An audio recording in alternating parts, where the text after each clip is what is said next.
Ryan mentioned Lathan was expecting a full week of practice this week. If he's able to play, what does he provide? Or just in last week, how did you think you guys did without having him, despite having sort of a mix of guys in that spot? Yeah, I think Jordan stepped up really well. I mean, that was a big change for him, and he handled it. He handled all of it. Having Lathan back, the experience, the run stopping capability, I think that helps us for sure. And then Jordan can go back to nickel, based on how Lathan really holds up this week. We'll go in the middle here. Dan Hope, Warriors. Jim, it seems like the last couple of weeks you guys have had some trouble with quarterbacks stepping up through the pocket, being able to take off and run. What are the things that you guys need to do better to not allow that to happen this week? I think we need to, when we do decide to bring pressure, we need to be on our assignments and our gaps. I think anytime you bring pressure, there's a chance to create creases. And then, just keep working on our rush lanes. It's not easily done. When you want guys to throw moves and get pressure, there's going to be some seams. So it's just a constant process of working on it. It did seem like there was a concerted effort to do more stuff schematically in the pass rush game last week. What kind of an emphasis was that over the last 2 weeks? Yeah, I'd say that was a big emphasis for us, to try to find ways to create more pressure. Go on to Iowa here, Dylan Davis. Jim, we hear so much about keeping guys fresh along the defensive line and having that rotation. There's been a sizable gap the last 2 weeks in your top four and what's behind them. Thinking with a guy like Caden McDonald, are you comfortable with the snaps these guys are getting behind your top four? Yeah, I'm comfortable with whatever Coach Johnson deems appropriate. He's around those guys all the time. He manages those guys, and he knows what he's doing. Fifth row, Cameron T. Robinson. Jim, kind of on the pressures. You guys blitzed on third down more than you guys had all year. What did you see that you think worked? And then what do you think can tighten up? I guess even Braille looking down the pocket there sometimes. Yeah, I think it worked. Bringing more people in different ways, not just relying on our guys up front. Trying to give them chances for matchups and just create more looks. When the quarterback gets out against a pressure, it can be a big deal. So we just got to keep working on it. So you get a guy like Lathan back, maybe it frees up Caleb a little more, do some more things. How much more versatility does that give you when you want to send pressures from different areas? Yeah, I think it changes things. You have a veteran guy who's done it, who can adjust to different formations, and we're going to see a ton of different formations. So I think it does allow you to do more. Go second row on the aisle, Bill Lance. Jim, I know stop rate is a key metric for you in these matchup games, like the one you're about to play. The fourth quarter stop rate has been, I'd imagine, far worse than you would like it to be. Yes. What have you identified, I guess, as any kind of commonality in those situations? And I guess what's on your mind thinking going into a game against Penn State that probably will be another four-quarter game? Yeah. Just fundamentals, I think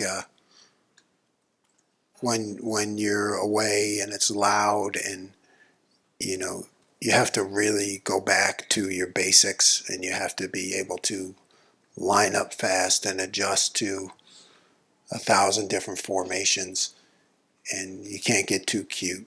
You really just have to go back to your fundamentals and your basics when you're in those situations.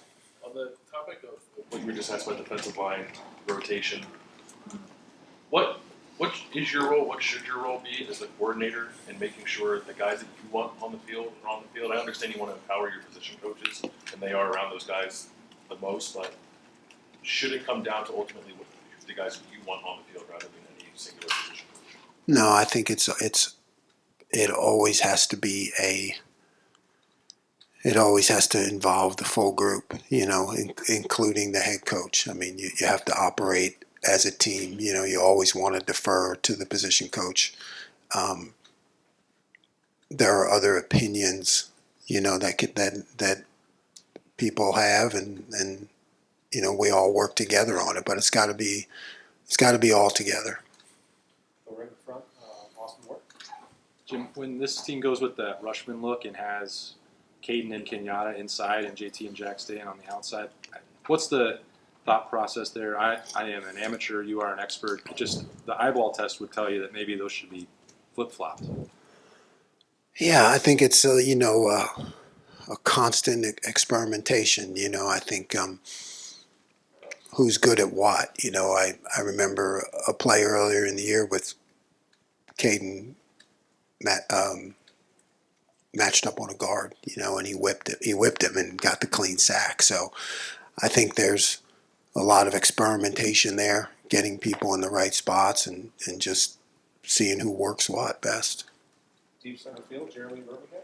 Jim, how do you coach a player out of defensive pass interference situations? And is there a moment when a guy like Jimmy Matthews, who's playing sparingly this year, you almost have no choice but to say, we need to put this other guy in there, because it seems like Davison has been kind of spotlighted by officials for his handsiness.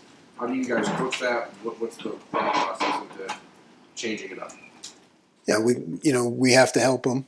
I mean, one of the ways is to, which we'll be doing this week, to help Davison, is to use gloves during practice. We got to put the gloves on him. So that he can't grab. I like him being physical.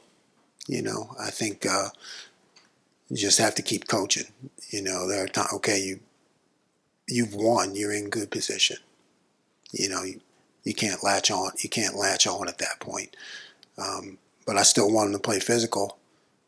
I just like the finish to be different, and we got to find ways to help him. This past weekend, it seemed like Denzel and Davison maybe flipped sides to start the game. What's the thought process behind that? We feel that Davison is better being up more, and fighting at the line of scrimmage more. So the thought is to switch those guys to put them into those positions. Front row, Dave DeBiddle. Jim, Penn State has a first-year offensive coordinator they brought up from Kansas. It seems like they're doing a lot more innovative stuff this year. What have you seen from them this year offensively, maybe that's different than the last 2 years when you guys faced them? Oh yeah, it's a lot different. There are multiple formations and shifts. I mean, like all the time. So all of that window dressing to create stress on the defense, that's really a lot different. And then you add in the quarterback run game, that's a lot different. Fourth row middle, Tony Birdman. With targeting and on-field refs disagreeing with replay officials disagreeing with the Big Ten disagreeing with the NCAA. Like, what is an acceptable penalty for something that two people in a row can't agree on? I don't know if I have that answer. I think everybody's trying to work through protecting the players. You don't want to see any shots to the head or anybody lowering their head. I mean, that's how I see targeting. Keep your head up. Don't hit the other guy in the head, and keep your own head up. To me, that's a pretty good definition, and that's for the safety of the players. Should a player lose a game for something that three different people can disagree on? Mm-hmm. Yeah, that's above my pay grade. I mean, I don't know. Over here to the front center, Bill Rabinowitz. But we did free Arvell, right? We freed him. Free Arvell. Free Arvell. I'm curious how you kind of look at last week's defensive performance. I mean, you held Nebraska to one touchdown. You had goal line stand when they got the ball at the 7-yard line. Yet they also had a bunch of chunk plays. It was a step forward, obviously, from Oregon, but Oregon's really, really good. Yeah. I mean, how do you view where the defense is right now? Yeah. You're right. From that week, we improved our performance, but not good enough. I mean, we know that there are too many explosives. I mean, we have to eliminate those explosives. That's a key to winning games. Even more so than turnovers. If you look at the analytics, it's all about the explosive plays. So I think we need to tighten that up. I like the resilience, though, like you said. To be able to stop them when we had to, and fighting to the end. So that's definitely something to build on. If I could squeeze in 2 quickies. Sorry, Tim. Having to go against 2 potentially very different quarterbacks. I mean, one's obviously a passer, one's more of a runner. That challenge, and also their tight end is obviously a really good player. Can you just discuss the challenge that you have there? Yeah, it's a big challenge. I mean, add in all the formations and motions. When you have a quarterback who can run and hurt you with the run, that really changes the game plan. So you almost have to look at it two different things. And the tight end is, again, he's another guy you never know where he's going to be and the things he's going to do. So you just always have to be aware of where he's at. Second row, Steve.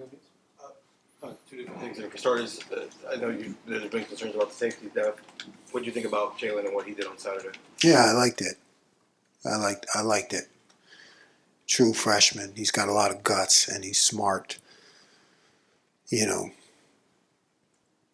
Missed a tackle, right? That led to an explosive run, but he was in the right place. Made a great play on that over route. Really heads up play for a young kid. So I really like his progress and his improvement. And I think on all 3 of your sacks, you sent blitzes that got them there. But also, obviously, the way this defensive line has been recruited, maybe you're expecting more abilities to get pressure with just 4-man. Do you think you guys are generating enough pressure with just 4-man rushes? 7 games. Well, you're never satisfied. You're never satisfied. But I think it's always a work in progress.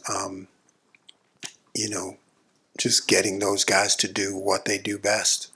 They're talented. They want to. They're coachable.